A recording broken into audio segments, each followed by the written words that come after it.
इस कहानी की शुरुआत अलास्का के एक बोरो नामी टाउन से होती है।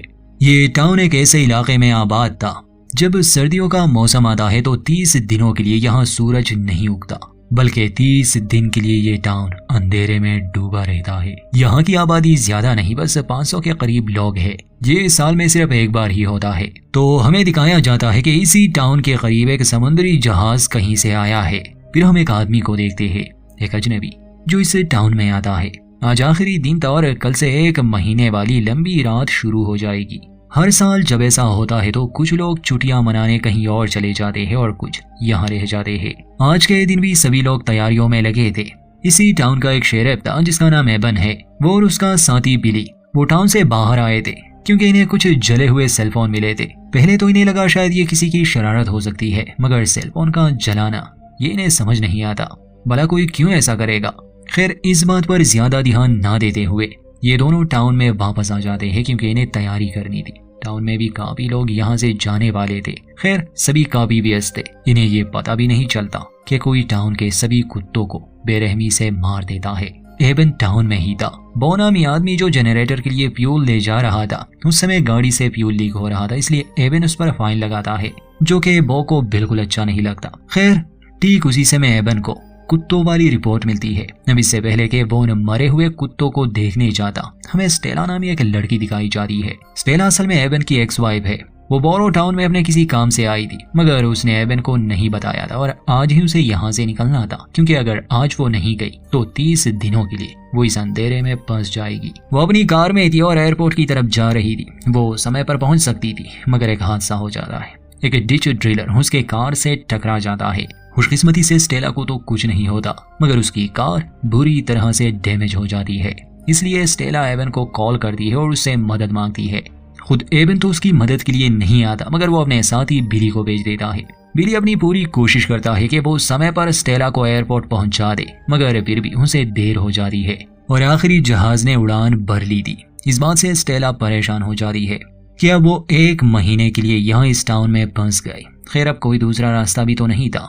दूसरी तरफ हम एबन को देखते हैं। उसे जो रिपोर्ट मिली थी जहां बहुत से कुत्तों को मारा गया था, वो इस जगह जाता है। असल में ये कुत्ते जॉन और एली नामी कपल के थे। जब खुद एबन वहां देखने आता है तो कुत्तों को बेरहमी से कत्ल किया गया था। जॉन बताता है कि यहाँ टाउन में ऐसा कोई नहीं जो इन कुत्तों से इतनी नफरत करता हो। खैर, एबन को अभी तक ये पहेली समझ नहीं आ रही थी। अब शाम हो चुकी थी। एबन पुलिस स्टेशन आता है जहाँ उसकी दादी हेलन और छोटा भाई जैक मदद के लिए आए थे, क्योंकि साल के इन दिनों बहुत से लोग छुट्टियों पर होते हैं। एबन की दादी हेलन बताती है कि यूटिलेटर वालों की तरफ से कॉल आई थी जिनके यहाँ कोई समस्या है। अब एबन उनसे मिलने जाता है। कार्टर और विल्सन नामी बंदे वहाँ काम करते थे। विल्सन असल में एक पायलट था। वो एबन को बताता है कि काफी समय से मेरा हेलीकॉप्टर गैराज में ही खड़ा था, मगर आज किसी ने उसके बहुत से पुर्जे तोड़ डाले हैं, उसे उड़ने लायक नहीं छोड़ा।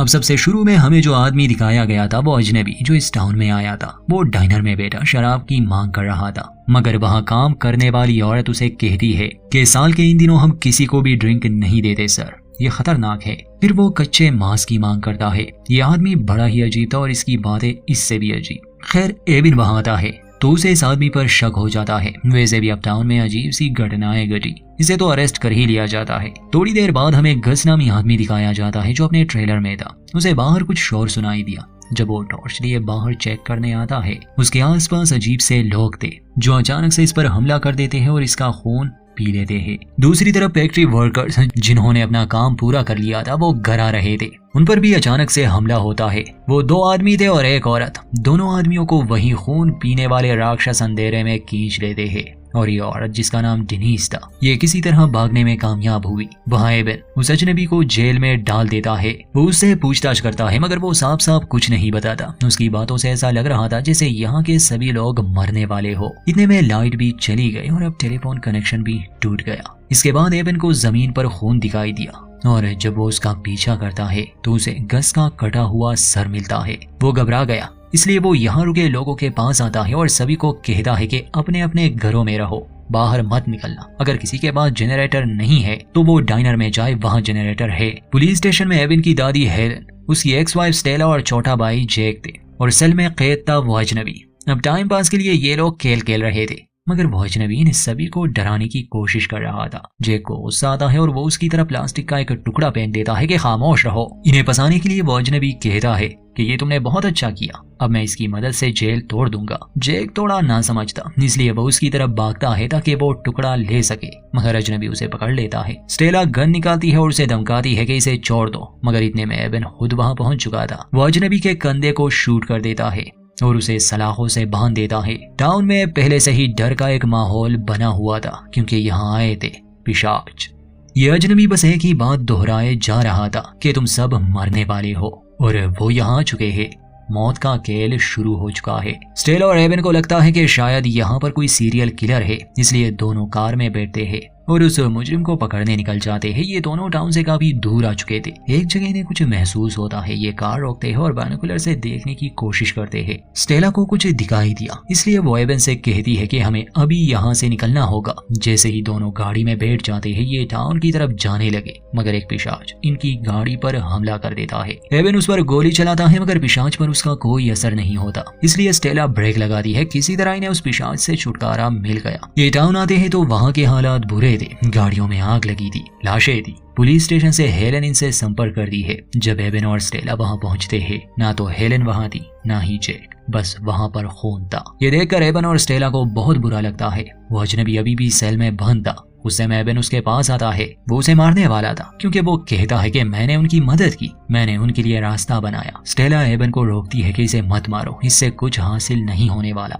इसलिए वो रुक जाता है। अब हमें ये पिशाच और इनका लीडर दिखाया जाता है जिसका नाम मार्लो था। अभी तक ये लोग चुपके से हमला कर रहे थे। मार्लो अपने लोगों से कहता है कि अब तुम खुले में हमला कर सकते हो, इन्हें बचाने वाला कोई नहीं है, मगर सभी के सर काट कर अलग कर देना ताकि वो पिशाच ना बने। ये सभी टाउन पर हमला कर देते हैं और लोगों का कत्लेआम शुरू। अपनी जान बचाने के लिए लोगों के पास बंदूकें थी जिनका असर इन वैम्पायर्स पर नहीं होता था। स्टेला और एवन किसी तरह डाइनर में पहुंच जाते हैं जहां उसे अपना भाई सही सलामत मिलता है। यहाँ कुछ लोग पहले से ही छुपे थे, जैसे कार्टर, डेनिस नामी औरत और बू। इसके अलावा भी कुछ लोग थे। कार्टर सलाह देता है कि हमें यूटिलेटर में छुपना होगा, मगर एवन कहता है कि वो बहुत दूर है, ये पिशाच हमें देख लेंगे। तब डेनिस बताती है कि मेरे पड़ोसी के यहाँ एक एटिक है, वो काफी सुरक्षित जगह है, वो यहाँ से दूर भी नहीं है, मगर फिर भी ये लोग ऐसे नहीं निकल सकते। तो एवन कहता है कि मैं और स्टेला उनका ध्यान भटकाने की कोशिश करेंगे, तुम लोगों को समय मिल जाएगा, तुम यहाँ से निकलो। एवन और स्टेला कार को निकालते हैं,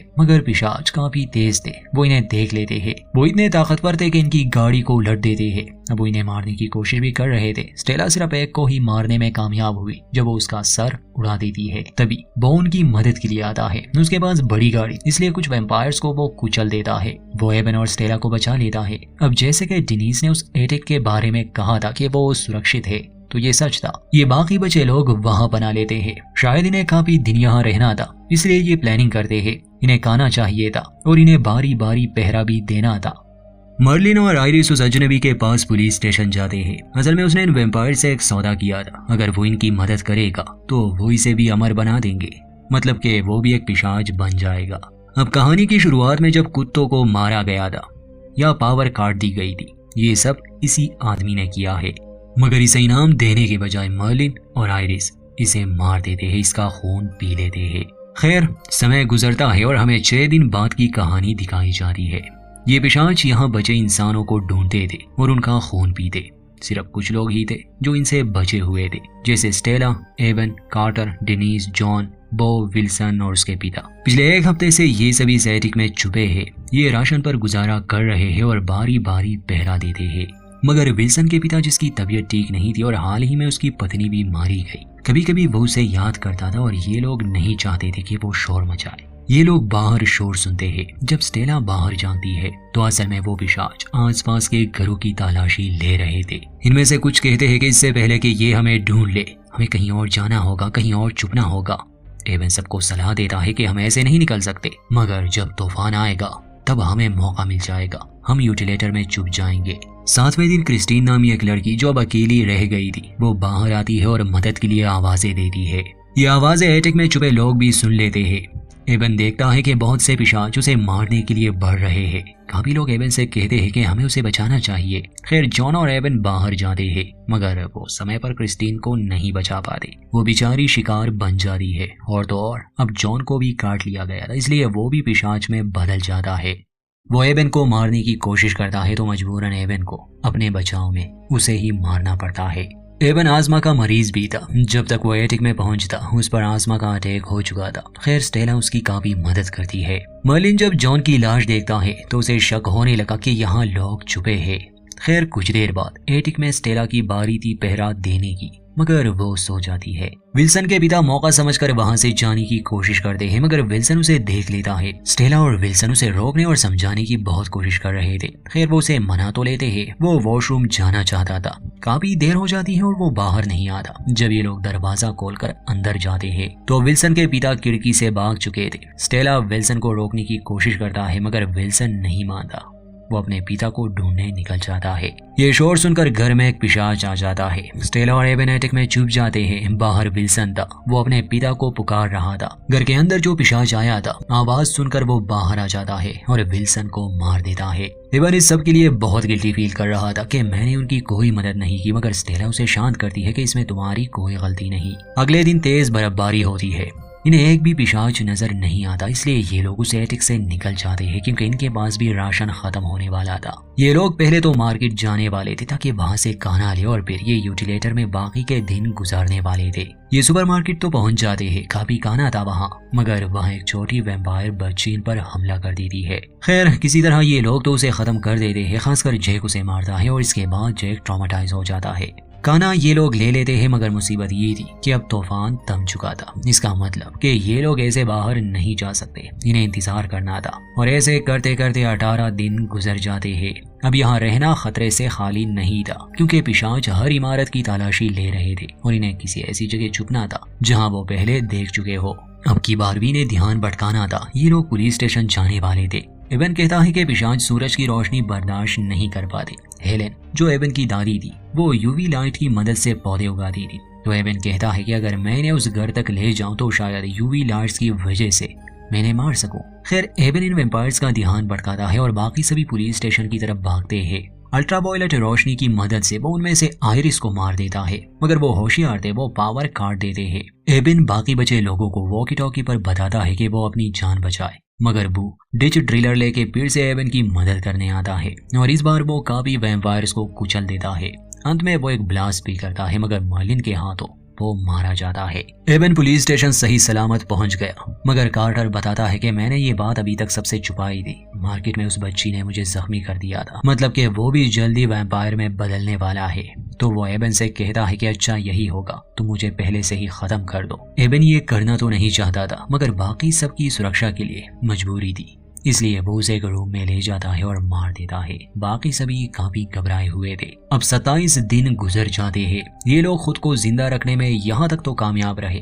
एक दिन ये देखते हैं कि पास के घर में लाइट जल रही है। स्टेला और एबन वहां जाने का डिसाइड करते हैं। शायद वहां अभी भी कोई जिंदा बचा हो, शायद उसे मदद की जरूरत हो। जब ये दोनों वहां पहुंचते हैं तो वहां बिली को पाते हैं जिसने अपने ही परिवार को मार डाला था ताकि दरिंदों के हाथों उनकी दर्दनाक मौत ना हो। वो खुद को भी मारना चाहता था, मगर एबन उसे रोकता है। तभी बर्फबारी शुरू हो जाती है तो ये लोग यूटिलेटर में जाने का फैसला करते हैं। अब चलते चलते इन्हें कुछ शोर सुनाई दिया, इसलिए ये लोग एक जगह चुप जाते हैं। तभी गेल नामी बच्ची बाहर आती है। स्टेला उसे बचाने चाहती है, मगर उन वैम्पायर्स में से एक उन्हें देख लेता है। एबन बिली को कहता है कि इन दोनों को ले जाओ और खुद वो उस वैम्पायर के सामने जाता है ताकि वो इन्हें ना मारे। मगर बिली स्टेला और उस बच्ची को छोड़कर फैक्ट्री में घुस जाता है। उसे जाते हुए एक और वैम्पायर देख लेता है। खैर बचते बचाते एबन और कुछ लोग यूटिलेटर तक सही सलामत पहुंच गए, मगर एबन तब मायूस हो जाता है जब वो देखता है कि स्टेला और वो बच्ची यहाँ नहीं है। खैर पाइपलाइंस के थ्रू बिली भी यूटिलेटर तक पहुंच जाता है, मगर उसका पीछा करते हुए खतरनाक पिशाच भी पहुंच गया। आते ही वो उन पर हमला कर देता है। एबन उससे लड़ता है। बिली किसी तरह उसे ग्राइंडर में फेंक देता है जिससे उसका हाथ भी कट जाता है, मगर इससे पहले ही वैम्पायर ने उसे काट लिया था, इसलिए जब वो बदलने लग जाता है तो एबन उसे खत्म कर देता है। दूसरी तरफ मर्लिन अपने लोगों से कहता है कि इंसानों को पता नहीं होना चाहिए कि हम एग्जिस्ट करते हैं, इसलिए हर जिंदा इंसान को हमें खत्म करना होगा।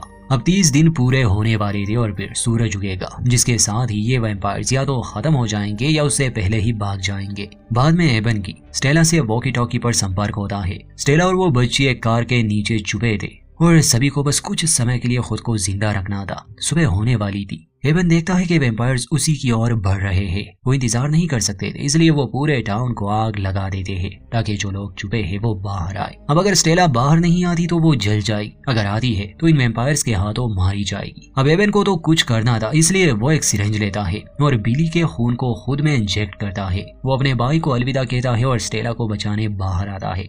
वो सिर्फ मार्लिन को चुनौती देता है, इसलिए वो आगे आता है और दोनों के बीच फाइट होती है। उन्हें नहीं पता था कि एबन भी एक वैम्पायर है। जब उसमें शक्ति आ जाती है तो वो उनके लीडर को एक ही वार में खत्म कर देता है। सूरज उगने वाला था, इसलिए बाकी बचे वैम्पायर्स भाग जाते हैं। स्टेला को बचा लिया गया। एबन ने उसे कहा था कि हम उगते सूरज को एक साथ देखेंगे। वो एक आखिरी लम्हा एक साथ बिताते हैं और जब सूरज उगता है तो एबन राख बन जाता है। और यहीं पर इस कहानी का